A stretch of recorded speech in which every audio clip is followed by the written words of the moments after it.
Daily beloved brethren in Christ, loving greetings to you in the fruitful and prayerful name of our Lord and Savior Jesus Christ.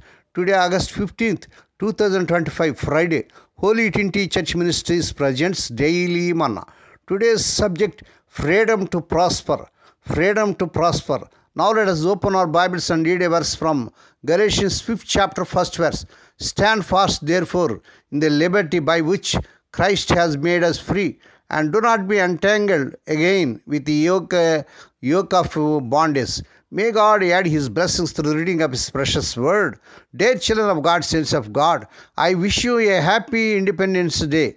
May the spirit of freedom and unity be with you on this special day. Let's celebrate the sacrifice of our freedom fighters and strive to build a stronger, more prosperous nation, India. Now let us meditate upon the word of God. Dear children of God, saints of God, India became independent on August 15th, 1947, and the nation is now on the road to prosperity. Most of us would not have been born on this auspicious day. Many of us, on being born in free India, have started enjoying the fruits of freedom. We would never have experienced the rule of an alien nation which had ruled us on our land. Most of us would never have experienced the colonial and aggressive power of the British Empire. Our rights had been snatched. Right to speech had been curtailed. At that juncture, the word of freedom would have made them ecstatic. The notion of my nation traverses into our hearts and soul. Later, sweets were distributed to the students, so there were elements of happiness in the air. This happiness was due to the outcome of freedom. At the end of Second World War, President Roosevelt of the USA thundered that the world had identified 4 kinds of freedom. They were, first of all, freedom of speech; secondly, freedom of worship; thirdly, freedom from want; fourthly, freedom from fear. Most of the text of his speech are forgotten. At these 4 types of freedom still reverberate in our mind. Are they still realized and recognized? We have indeed become an independent nation, but the question is, have we become prosperous? The answer for this question is elusive. Crores of people still living below poverty line. Look at the railway stations. Homeless people live there. Children who ought to be in the schools roam on the streets. We can cite many such things. In order to attain prosperity, it is essential that people should enjoy personal freedom, and it is imperative too. What is freedom? The forgiveness of that was given by Lord Jesus could become ours, and through such position, we must establish good relationship with God. This is the real freedom. Adam walked with God and had established a close relationship with Him. When he disobeyed God, fear occupied him, and so he hid himself from God. Fear is the word that appears for the first time in this context. In chapter 8 of Romans, Paul discusses 4 types of freedom. First of all, Romans 8 chapter 1st to 4 verses, freedom from judgment. Secondly, Romans 8 chapter 5th to 17th verses, freedom from defeat. Third, Romans 8 chapter 18 to 30 verses, freedom from discouragement. Fourthly, Romans 8 chapter 31st to 34th verses, freedom from fear. In the 7th chapter of Romans, Apostle Paul describes about the weaknesses of human nature. The words me, my, and I are used 25 times in this chapter.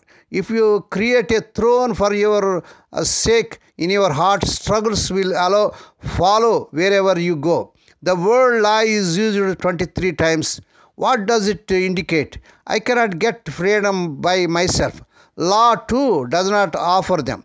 Through our self-efforts, we cannot come out of the cocoon of sin. I want to come out of sin, but it is impossible for me. I repeatedly do what I had wanted not to do the same. I see and talk which I do not desire to do so. Paul states in Romans 7 chapter 23rd verse, but I see a different law at work in my body, a law that fights against the law which my mind approves of it. In Romans 7 chapter 24th verse, Paul's what an unhappy man I am. What made Paul to write so? In Roman, death convicts were segregated in dark rooms as the punishment date needed either hanging or decapitation.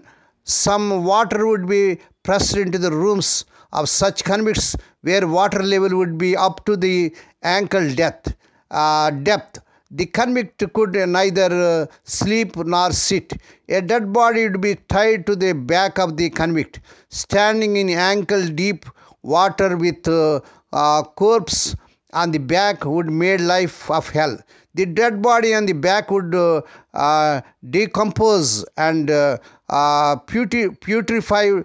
The foul smell emanating from the putrefied body would make convicts shout, "Liberate from this horrible situation. Who will liberate me?" But Paul, towards the end of this chapter, states, "Thanks be to God who does this through our Lord Jesus Christ." Hallelujah. 8th chapter of Romans can be termed liberation through Holy Spirit. The Holy Spirit offers us 4 types of freedom. May God bless these few words. Now let us pray. Dear Heavenly Father, Holy Father, we thank Thee and praise Thee for this wonderful and prayerful and fruitful morning Thou hast given to us to come to Thee and to meditate upon Thy word. Bless those who are listening daily and regularly. Bless those who are sharing Thy word to their friends and beloved ones. Lord, we pray for our nation, nations of the entire world, and the leaders may come to the saving knowledge of our Lord Jesus Christ. Bless our nation and all our president and our president, prime minister, and all the leaders. Lord, bless them and touch them. Fill them, Lord, with Thy Spirit. Let our nation come to the saving knowledge of our Lord Jesus Christ. Lord, we pray for those who are celebrating their wedding anniversaries and birthdays today. Lord, bless them and crown the Lord with the year of mercy, grace, and gladness. Perform a new thing in their life. Fulfill their heart's desires. Lord, we pray for the sick and suffering. Lord, touch them, heal them. Let Thy healing virtue surge through their bodies. Lord, we pray for Thy children as they are going out and coming in throughout this day. Deliver them from all dangers and accidents. Give them safe journeys. We commit all these things to the mighty hands. We ask Thee and give Thee thanks in the fruitful and faithful name of our Lord and Savior Jesus Christ. Amen. The Lord bless you and keep you. The Lord make His face to shine upon you and be gracious to you. The Lord lift up His countenance upon you and give you peace. Amen.